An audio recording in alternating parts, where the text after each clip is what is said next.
We're used to hearing that after the end of a person's earthly journey, an incredible world of the afterlife opens up. However, in reality, everything could be far less idyllic than we wish it to be.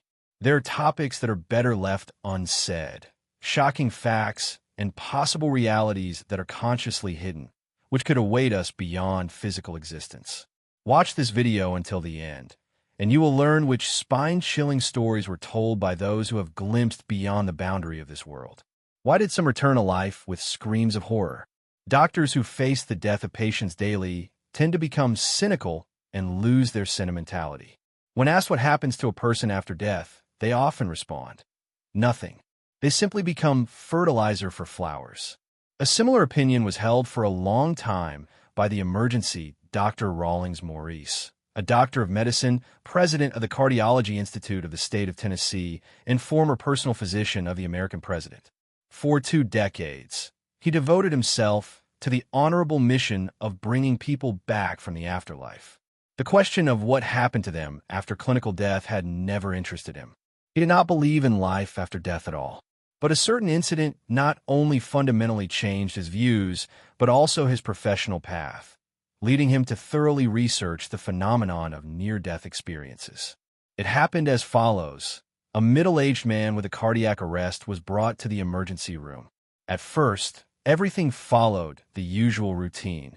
The doctor performed the necessary resuscitation measures to save the patient's life.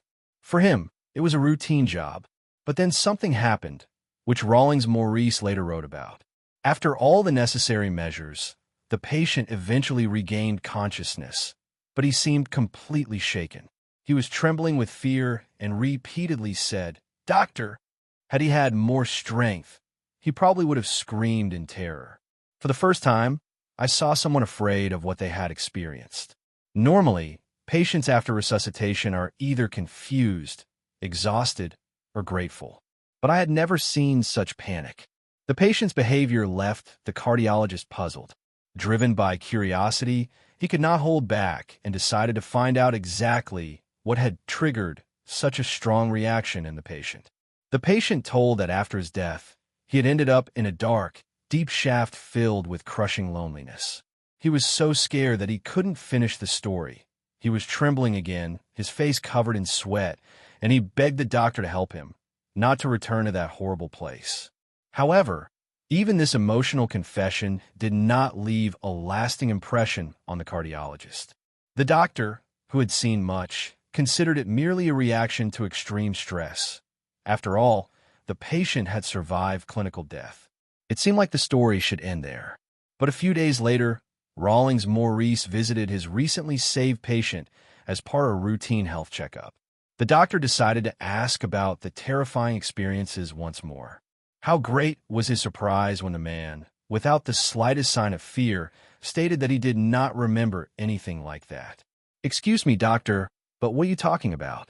I don't remember anything terrible. On the contrary, I met an amazing, kind girl about 20 years old. She was incredibly beautiful and friendly. She said she was my mother, but that can't be. My real mother looks completely different." This answer left the doctor even more confused. The patient not only denied the terrible visions, but told a completely different story. The emergency doctor knew that he couldn't ignore this. Driven by the desire to uncover the truth, he secretly contacted the patient's father and told him about the woman his son supposedly met in the afterlife. The father's words deeply shook the cardiologist. It turned out that the man had actually been married twice, but his first wife had tragically passed away. To avoid traumatizing his son, he had never told him about it, nor showed him any photos of his mother. So the patient had been mistaken when he rejected the words of the unknown woman. The woman he had met beyond life and death was actually his biological mother, whose existence he had no knowledge of. This incident left an indelible mark on Rawlings Maurice's soul. He began to wonder, what actually happens to a person after death? Since then, the doctor began to ask patients who had survived a clinical death experience in detail about what they felt in those moments. Through his research, he came to the conclusion that a life beyond death truly exists.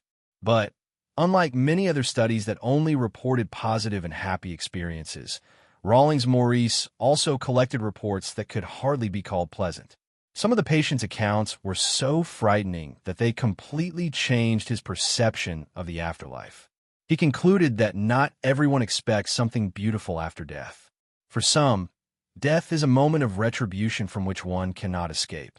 The doctor conducted numerous surveys and research and came to the following conclusion. I have asked all the patients who survived a resuscitation. About 20% agreed to share their memories of what they experienced. These accounts finally freed me from doubt and skepticism. Now I am convinced there is life beyond death. I have witnessed several times how dying people could see and hear the doctors while they were already outside their bodies. It is not hard to verify this. There is no doubt.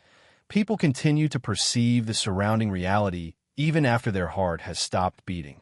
It seems that it is the living who remain mentally blind to the invisible world, while the perception of the deceased, on the contrary, is expanded.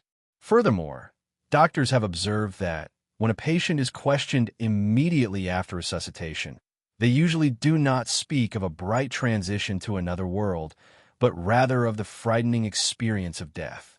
As the cardiologist claims, such disturbing memories are gradually suppressed by the subconscious, and only pleasant moments remain in the conscious mind, or nothing at all. This is precisely why the impression could arise that life after death is like paradise, even though that is not always the case in reality. According to those who survived clinical death, their journey into the spiritual world begins with them observing their lifeless body. They are able to see and hear everything that happens around them. Then, the soul leaves the place of death and moves into a dark corridor. However, this path does not end in light for everyone. Many reported that they landed in a dark cave or a deep pit where cold and darkness prevailed. Everything around them was shrouded in mist, and the beings inhabiting these places appeared as ghostly shadows, spreading fear and despair. There was emptiness, hopelessness, and apathy there. Some tried to escape, but felt a heavy burden upon them, like a huge rock preventing them from leaving this bleak world. Over time, the understanding came. This burden was their own sins, which prevented the soul from ascending to the brighter realms of the afterlife. Literally, the weight of their actions presses the person down and keeps them in hell. Of course, after such an experience, hardly anyone dares to talk about it, because such memories reveal an uncomfortable truth. The subconscious gradually erases the frightening details from the memory, making the reports of patients who shared their experiences immediately after returning to life even more valuable, before the psychological defense mechanism kicks in. Just before his death, Rawlings Maurice said, "Throughout history, mystics claimed that life after death exists. But only with the development of modern technology do we truly begin to uncover the veil of this great mystery. Perhaps life after death is not just a puzzle, but also the hope of humanity." The unusual experiences of my patients had an enormous impact on them and changed their attitude both toward life and toward what awaits beyond it. I have not met a single person who, after being confronted with this, remained an atheist. As with every such story, everyone decides for themselves what they believe. But if all of this is true, perhaps one should reflect on their actions while there is still time, because some mistakes can lead the soul into the darkest corners of the afterlife. Share your thoughts in the comments, like the video, and subscribe to the channel so you won't miss new interesting videos about mysticism and the secrets of life. Thank you for watching. Good luck and all the best.